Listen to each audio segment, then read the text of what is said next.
I hate admitting this. When a client would send me the sweetest email about how much they loved their photos, and it's just like, didn't even spark anything in me. It was just kind of like, okay, on to the next thing, because I'm hustling and I'm running. I could never have that moment of gratitude. I was just so driven. And I just got to the point where I was exhausted. I don't even want to open my emails. And then that's really when I realized this is what burnout feels like, when the thing that was my creative outlet, the thing that sparked me and gave me so much joy, is not fulfilling that. It's just draining so much out of me, was really when I realized, like, okay, this is what burnout is. Hey, welcome to the Beginner Photography Podcast. I'm your host, Raymond Hatfield. And each week, I try to interview one of the world's most interesting photographers to learn what it really takes to capture beautiful images so that you can start to do the same. In today's Rewind episode, we are chatting with lifestyle photographer TahJah Harmony about filling your creative health bucket. But first, you know this, the Beginner Photography Podcast is brought to you by CloudSpot. With CloudSpot, you can simplify your business with studio management, organize clients, send professional contracts, and automate invoice payments, and more. With CloudSpot, keeping track of everything just got a whole lot easier. So go ahead and grab your free forever account over at deliverphotos.com and only upgrade when your business is ready. Getting into photography today, I think, can be extremely hard. We get into photography for this creative expression, but quickly we're just bombarded with messages and these ideas of start a photography business, it's easy money. Or we try to emulate photographers who we see online who are making popular images in the hopes that maybe our work will get recognized too. But these things can quickly lead to burnout. And today's guest, TahJah Harmony, experienced all of that as well, and she's going to share how she's able to avoid burnout by making sure that she takes time to fill her creative health bucket. So today we discuss how to set boundaries for personal and professional camera time so that we can show up with the right mindset, how to maintain your personal creative health, and do more of the things that light you up and less of the aspects of photography that you dread. We talk about how baking and rock climbing has made her a better photographer and so much more. I know you're going to love this one, so let's just go ahead and get on into today's interview with TahJah Harmony. Thank you so much for coming on the podcast. I'm excited that you're here today.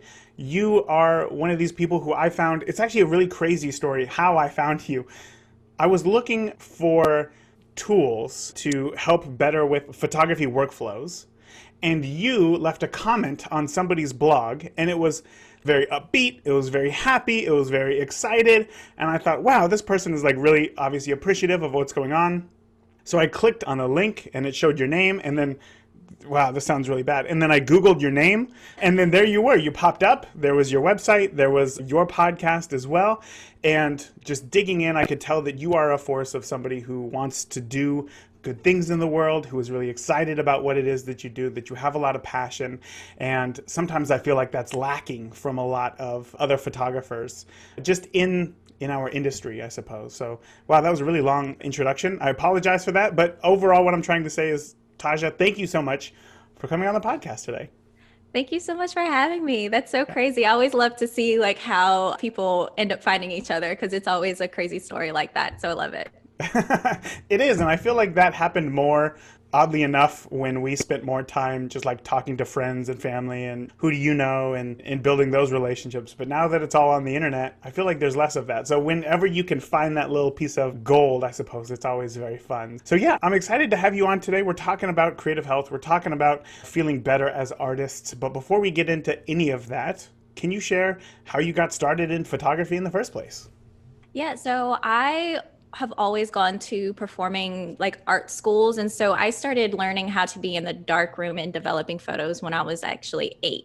It was a class that I could take when I was in school. And it was just something that I kind of like carried with me. I was always like a socially awkward child and things like that. And so when I would go to like parties or any kind of social events, I just had my camera with me because it gave me a job. And I was like, I'll just walk Yes. around and take pictures and I don't have to talk to people. And so I ended up going to college for art, but I ended up just really gravitating towards photography. When I graduated, I got a degree actually like I was an app developer, so I was really into like game design and animation. And so I did that for a little while. When I graduated college, I got a job for the state as an app developer, and I just always did photography on the side. And it got to the point where it was like I had to choose, like, do I want to continue doing like the tech stuff, or do I want to do more photography? So I was like, I'm young, I'm just going to take the leap and do photography full time, and that has been what I've been doing for the past 8 years. Wow. Okay. So a lot of questions right there. First of all, I love that story. I can relate so much. I was totally that socially awkward kid who brought that camera with me everywhere. It's easy because it's like suddenly you have a screen that you can like protect yourself, that you can stand behind. So I totally get that. So first question is, this darkroom experience that you had at 8 years old, this was an option from your school? Yes. So like chemicals and developer and bleach, you were just given to 8-year-olds and you were able to develop your own photos? Yes, it was definitely very supervised, very like kid friendly and things like that. But yeah, it was just like that would take our black and white film with the 35 millimeter, and then we would like go into the dark room, and they would kind of like let us like photograph it with the enlarger. And the teacher mostly did like the developing part of it. But yeah, that was like, which is crazy to think. This is what happens when you like went to school in the early 90s. It was okay. Yeah, I know. I feel that. That's hilarious. That's awesome. That's a very cool story. I wish that I had a similar experience like that. I was in yearbook when I was in middle school, and I remember our school, for some reason, got a grant to get like a digital camera. And it's funny. It's actually, let me grab it right here. This isn't the camera, but this is the same style camera, but it's like the Sony I has a had floppy that disk. camera. Seriously? Yes. This camera was, this is what like started it all for me, and I was very excited about digital photography. I thought, oh cool, like we're done with film, even though like, you know, I was in middle school, I had no idea what I was talking about. But sometimes I feel like this held me back a little bit from learning and growing as a photographer, because I never had that darkroom experience growing up. I never had like a photography class in school. I had yearbook, but it was just digital photography. It wasn't until pretty recently actually that I started to get into developing my own film. Sorry, I'm totally going off on a tangent there. Let's get back to you. You were really into photography. Tell me about this difference between coding, app developing, and then also going to an art college. How did that work? How did that work out? There's so many tangents to the story. I have the most complicated college story, but I These started are the off best. as a music major. And when I was going to school for that, I kind of was just like, oh, I'm don't want to do this anymore. Like I just wanted to change and I wanted to do art. Never taken an art class in my life besides like doing photography, but it was like I just wanted to change my major to art, and the art school would not accept me. They were just like, the dean of the art college was just like, you don't have a portfolio, you've never taken art in high school, like you cannot be. So I showed up every day for a week until they allowed me into the program. Whoa. And so once I was done and actually got into the school, I was terrible at art. Like I was so bad. I couldn't even draw a cube. Like I was trying to like draw a cube and I didn't know how to because I've just never experienced it. But I loved how challenging it was. And my teachers were always like, you need to change your major. Like you are not an artist. Like you need to leave. Jeez. Um, and that was also how I ended up taking a photography class, because I was like, I do know how to do this. Like I was like, I know how to take photos. And I was more interested in like what the computers could do with art. Like I loved Photoshop when I was younger, and I didn't even know that you could major in Photoshop, which was probably why the dean wouldn't let me in, because I was like, I want to major in Photoshop. He's like, that is not a thing. Like you can't Oh. be in here. And so I loved how you could use the computers to express yourself and do things with art, because I was actually really terrible at doing it by hand. And when I was going to school, I just remembered how much I loved computer. I really enjoyed my computer science classes in high school. And when I was doing more and more of like the computer science part of it, I just was like, oh, you can actually mix these two things together. And that's kind of how I got really interested in like video game design and animation, because I just loved how you can express things and like in the movement that you could do. And so I actually was one of the very first artists at LSU to take computer science classes. And I was the very first person to double major in art and computer science, that they Wow. actually ended up creating a minor so that people could do art and computer science, and at LSU at least, because other schools were more like how arts and other schools were more accepting of there being this tech side to art, while this college I was in, it was all like studio, museum, art collecting, like that type of art. Yeah, yeah, I bet. Wow, that's very cool. That's very cool that you found a way to blend those two things together and that they allowed you essentially to do that and that you found this path for yourself. And but I'm interested, I want to know a little bit more about kind of the photography side of things right now, which is when you were 8, right? When you're shooting with you're shooting 35 mil. Were you shooting, was it auto? Were you already shooting manual? Where I'm trying to get at here is what was the hardest part about photography for you to learn when you were just getting started? When I was just getting started, I think the hardest part of photography for me to learn, I think it was mostly figuring out what I wanted to shoot. I had a really hard time, I think, even all the way until college. And I think I still struggle with that now. Is that when I first held a camera, and I remember like taking a photo and holding a print in my hand, I was just kind of like, I can show people how I see the world. And it was just this very impactful and strong thing at the age of 8 that I was just like, I can finally show people the way that I see the world, because I just felt like the way that I saw things was very different than everyone else, like how I process things. And I was super imaginative and things like that. And so I just always had a very hard time of just like putting this pressure on photography to be able to like explain how I see the world, or like give power to like my voice. I always wanted something to express without having the words to it, because I always felt like I didn't have the words, but I could visually represent things.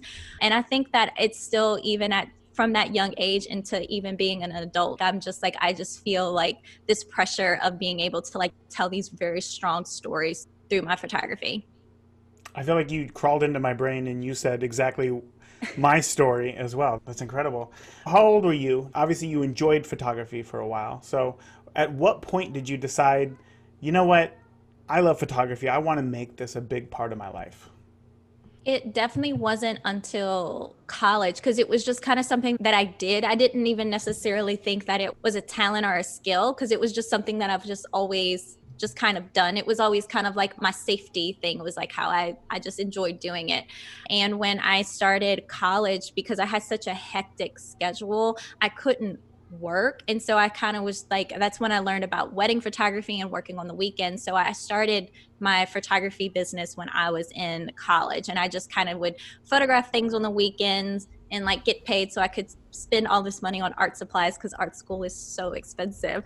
And that was kind of like the beginning of the journey with it. And it really wasn't until I like truly graduated and I had the full-time job, because it was like, that's like what you're taught to have the 9 to 5, to have the full-time job and to and all of those things. And so it was like when I had that, I realized like, wait, photography is actually a job. Like people were actually paying me to do this. And it was so fulfilling hearing people say like how impactful their photos meant to them, and how, especially things where it's like you, when you're doing things for so long, hearing people say like, the photo that you took of my mom on our wedding day was actually the photo that we used for her obituary. And it's just like things when you're like, wow, like I wasn't even thinking of, I was just thinking about photographing your wedding. I wasn't thinking about like capturing those people and those things. And like just hearing those stories just really like inspired me into really becoming passionate and telling stories through photography. Wow, yeah, that's a powerful moment, isn't it? Jeez. Yeah. I know that as new photographers oftentimes feel that the photography itself is what can fulfill us creatively, right? It's a new skill. Maybe, you're working that 9 to 5. Here we have this new thing. It's photography. It's very fun. It's creative. From a creative health standpoint, when did you first feel burnout from your photography? Sorry, this is a kind of a roundabout question. Tell me about when you first felt that burnout as having photography as a creative outlet and then feeling the burnout from that. Do you remember when that was? And can you tell me what that felt like? Oh, that's such a good question.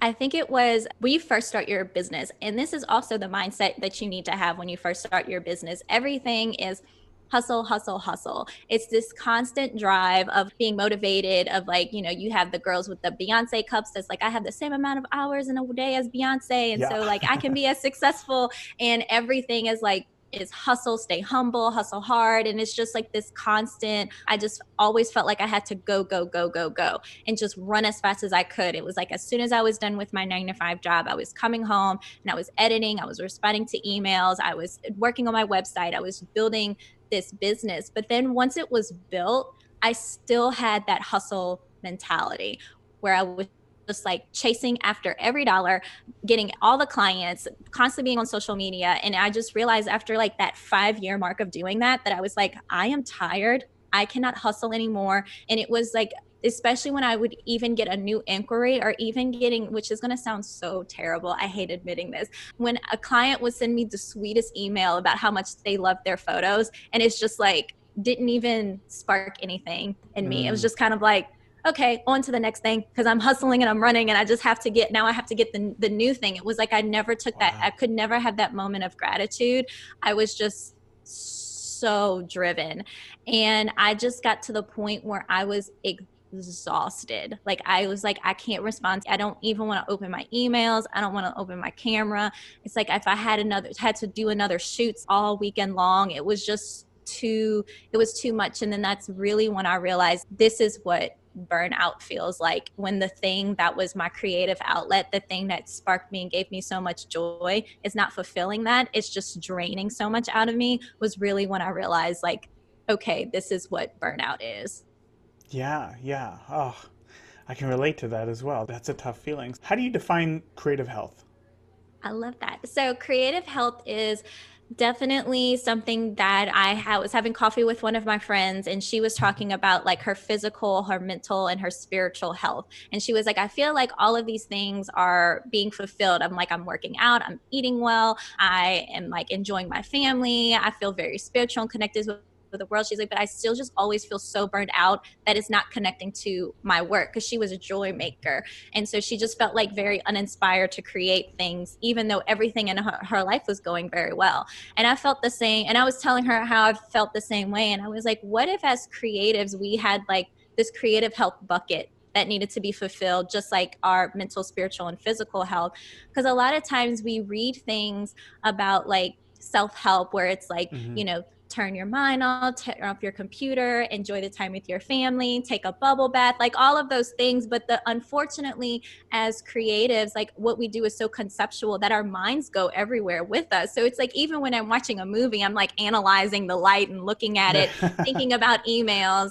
When I'm on vacation, I'm constantly just like, oh, if I could just check my emails, I would feel so much better. It's like I needed like a hard reset, because our minds are so used to always going. And so Yes. it was kind of like understanding maybe like there's this aspect of what we do where we actually need to figure out how to creatively fulfill this self-help that we would need. And so that was kind of the beginning of the Creative Health Podcast. Tell me more about that. What did you discover in that time? How did you start to grow and start to fulfill your creative health bucket? Great.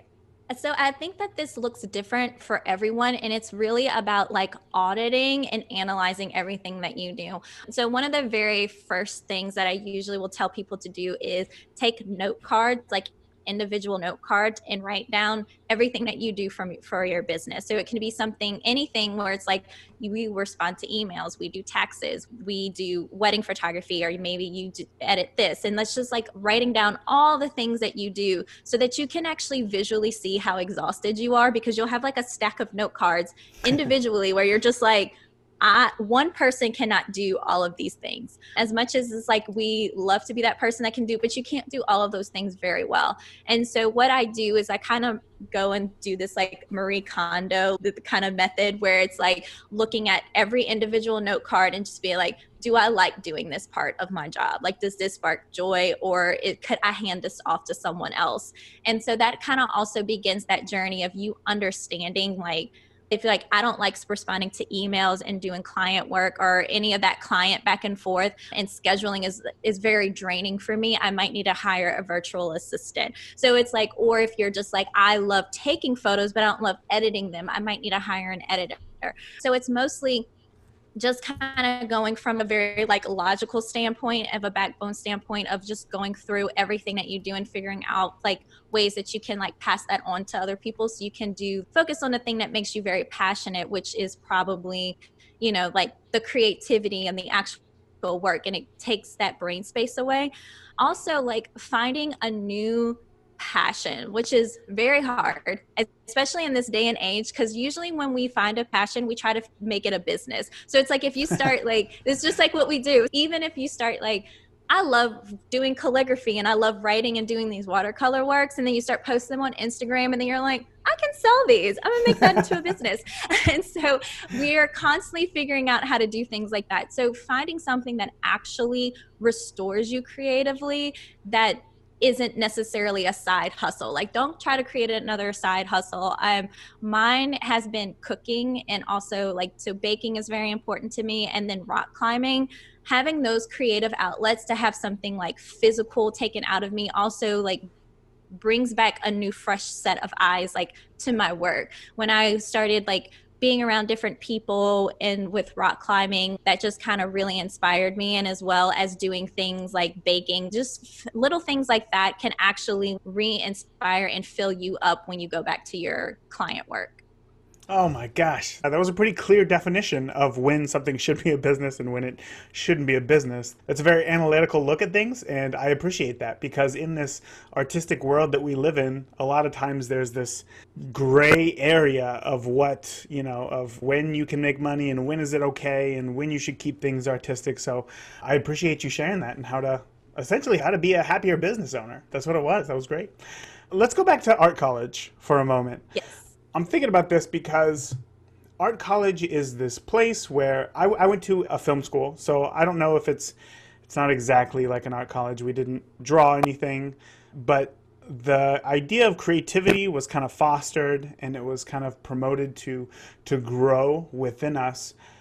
And I'm thinking about back at that time, I didn't feel any sort of creative burnout really. Was there anything for you that you saw? Maybe there was a spark of where burnout could come from? That is such a good question. When I was due in art college, I took all the classes. And I would also inspire people to take all the classes, because I knew that I loved art and I knew that I really liked the technical side of things, but I didn't necessarily know like how that would marry together. And so I just took a ton of classes, and which was such a really great experience, because I got to use different mediums I would have never been exposed to if I didn't go to college. And I also got to just use different software and technologies that I didn't even know existed, which was really, really great. And it wasn't until my last year in college, and it was during one of the second to last critiques. And like in college, like if you have gone to art school, you only go to school, you only have to go to class on critique days. Everything else is like studio hours, so it's just like you making and doing and everything. But when it's like critique days, like when you actually bring your project in, like that's like literally the most important day of class. And I remember just my computer crashed and I lost a bunch of stuff that I was doing, and I just felt super uninspired. I really realized that I just really stretched myself super, super thin, and I didn't go to critique, which I still cannot believe that I didn't do it. But I just remember one of my friends, she was the classmate, told the teacher, was like, TahJah's not feeling well, and so she's not coming to critique. And the teacher was like, I was waiting for her to unravel. And I was like, so just the fact that someone saw that I was like hustling and just doing everything, and like, and just was like, this girl's about to crash. I didn't even know. And like just having that feeling of being like, I cannot even get out of bed or even have the courage to just show up and be like, hey, like everything I had on my computer crashed and like I need to extend my date.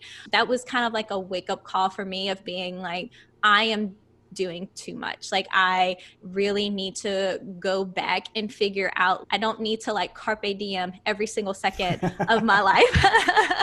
And I don't need to take every single class because I might never get to take that class. Like I was such a, like, I just wanted to fulfill every second of my life and really not realize your body needs rest so much that it will force you to rest in the most inconvenient time for you. It's going to be like the most important moment in your life where you're like, I have to 1,000% be there. And that is when your body's like, you know what, we're not showing up today. You need to chill. You need to stop. And so it's so important to build that in for yourself. So when you do have such a big event, like you can actually show up to it, because at the end of the day, your body is going to stop. Like it totally does.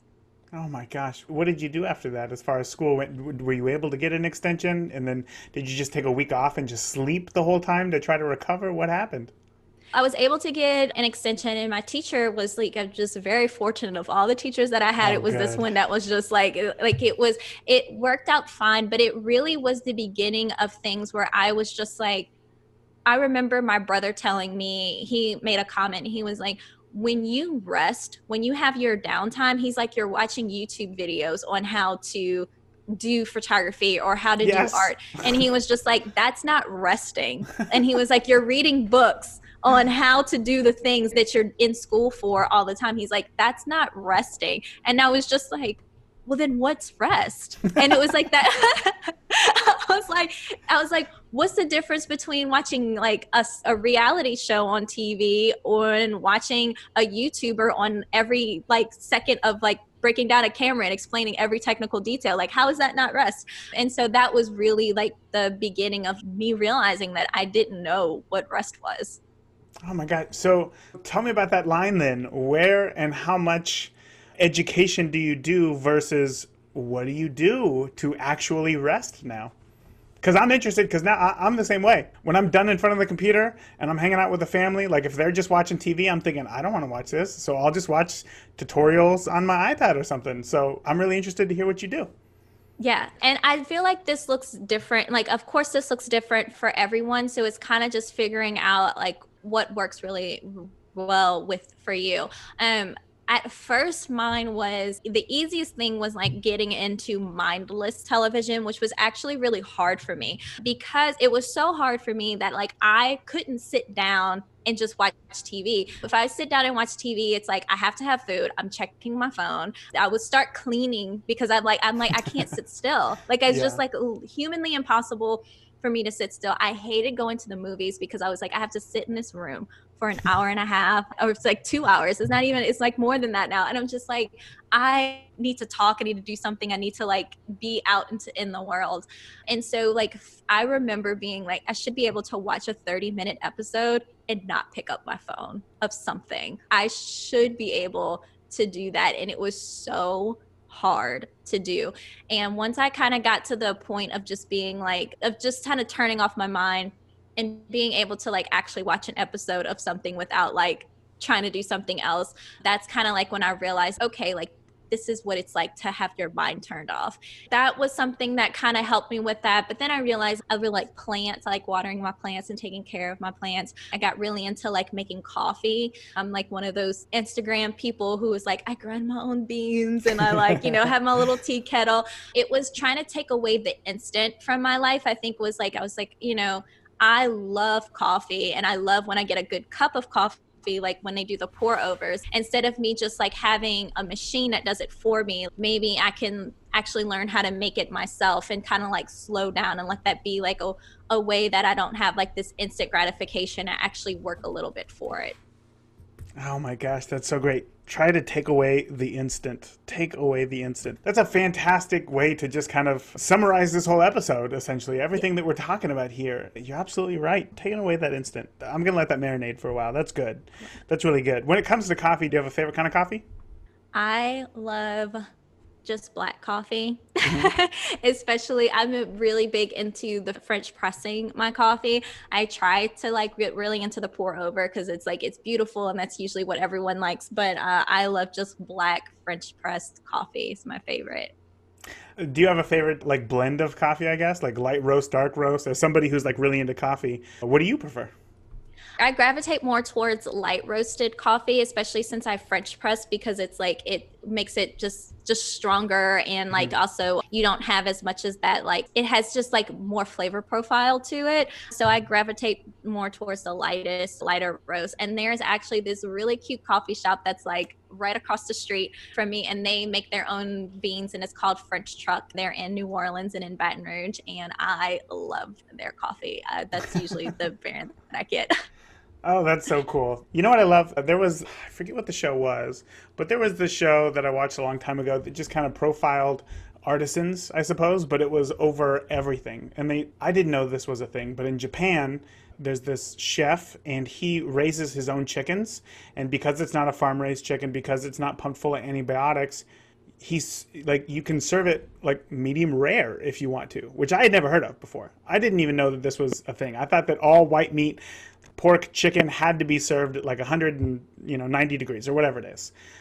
But he has figured out a way, like he has spent his entire life focused on these chickens, and he knows everything about chickens. And when you talk to him, you could just sense that this man is a professional. Like for something that most people just totally take for granted, he finds this one very small thing and he just dives deep into it. And I find that really inspiring. And I'm totally oblivious to the whole coffee world, so I kind of feel that same way, like, oh, tell me more about coffee. So I appreciate you sharing that with me. I never would have guessed that a lighter roast would have been more flavorful, and I've never even tried a pour over. I'm going to have to try that. You should. You should. Now I got a whole bunch of things that I have to do after this episode. Oh. I'm giving you a whole, I'm like talking about rest, don't hustle, and I'm like, but also here's a whole list of things you should do after this episode.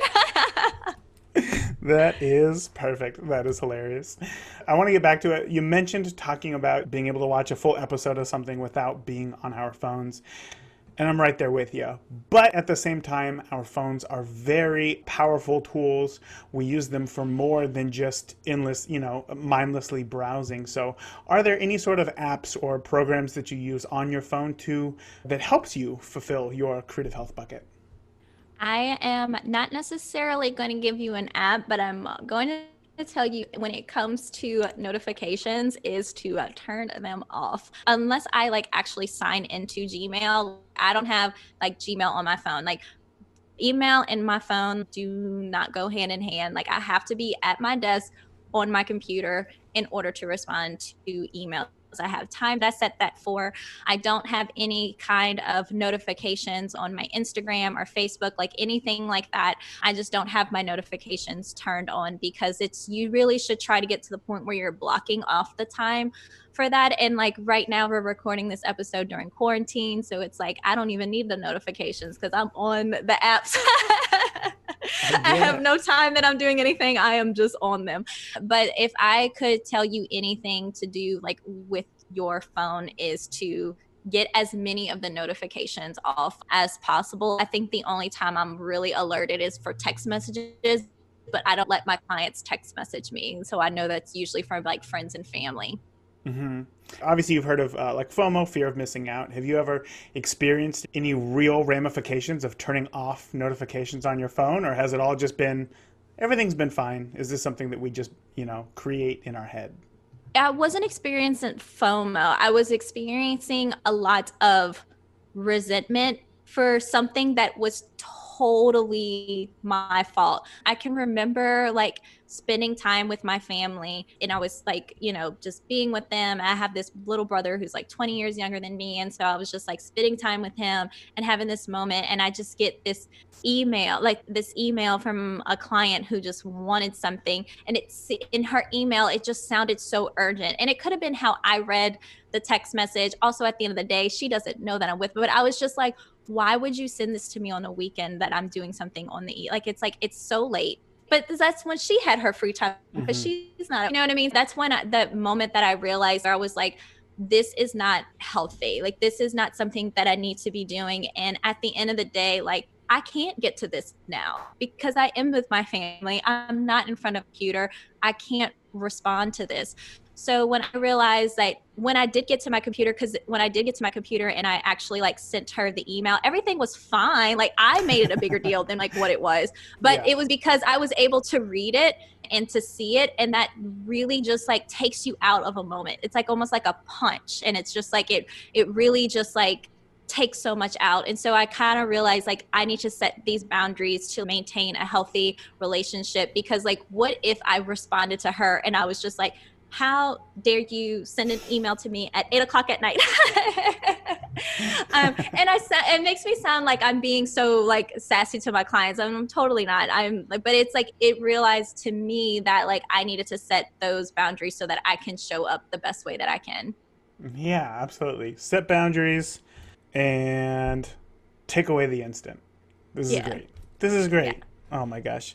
This will be my last question for you. I know that we're running out of time. Is there anything that I haven't asked you or that you haven't said that you want to make sure that maybe those who are starting to potentially experience burnout understand about their own creative pursuits? Yes. So, because I know that your podcast is for beginner photographers, and I want to really just show that that is so true. This hustle mindset is what you need in the beginning to be successful. Like if you are working in the day, like you stay up all night on your website and responding to clients and handling things and putting yourself out there and hustling as hard as you can. Like that is a part of the process of doing it. But then you get to the point where you have to kind of create a stride. Hustling is not sustainable. It really isn't. At the end of the day, when you get to like where you are, like you can't keep that up for 5 years. It's like Yeah. kind of like with kids. Kids have so much energy and they can play. And the older that they get, the more that they realize I am not running all the time. It's like that thing. It's like you become older, you become wiser. And just when you start out with that hustle and that grind, really kind of start paying attention, like when you're getting more clients. Okay, I'm getting more clients. So it's like I can't be there every second of the day. I might need to start incorporating business hours. I might need to start just start auditing yourself and start thinking about things in that way. And one of the things with the people who I interview in my podcast, they talk so much about like walking in the middle of the day. So far, everyone that I have interviewed, they all just talk about if they can just like, they work very hard in this, like, from this time to this time. But then in the middle of the day, they'll go and like walk their dog or just jog around or just like go explore outside a little bit. And then they come back with like a fresh set of eyes to like, and they realize that they can solve a problem so much quicker. That has also just kind of been like an overarching thing that I've noticed from people who have experienced burnout, and they try to prevent it by just like taking a break from their work in the middle of the day. Cause it's so easy once you start to not stop.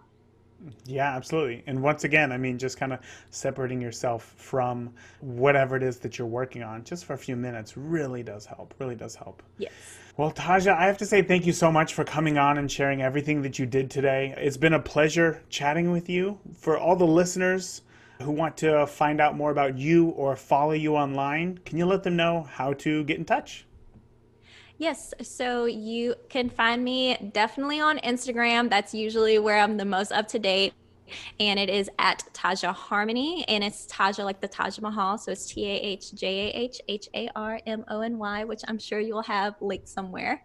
Oh, it's all going to be in the show notes. Absolutely. Absolutely. Anywhere else you want to share about the podcast? Yes. And so I also have a podcast called the Creative Health Podcast. We did our first season like a year ago, and I had to creatively, for my health, take a little break from it. But we are starting it back up again, which I'm hoping we will start this up within like the next couple of weeks. So I should have a next episode out. Yeah, that's basically where I interview people who have been in their business for at least 5 years and have experienced burnout. And we just kind of like share our journey and our story through that. Oh, that's wonderful. That is wonderful. I'm excited for season 2. It's going to be great. So again, TahJah, thank you so much for everything that you shared today. And I look forward to following you in the future and keeping up. Thank you so much for having me. That was so much fun. Come join more than 6,000 fellow listeners of the podcast over in the free and amazing Beginner Photography Podcast community to learn and grow your skills by heading over to beginnerphotopod.com/group. Thanks again for tuning into today's episode. Until next week, remember, the more that you shoot today, the better of a photographer you will be tomorrow. Talk soon. Thank you for tuning into this week's episode of the Beginner Photography Podcast. If you enjoyed today's episode, please share it with a friend. Start a conversation. Grow together. That is it for this week. Remember, the more that you shoot today, the better of a photographer you will be tomorrow. Talk soon.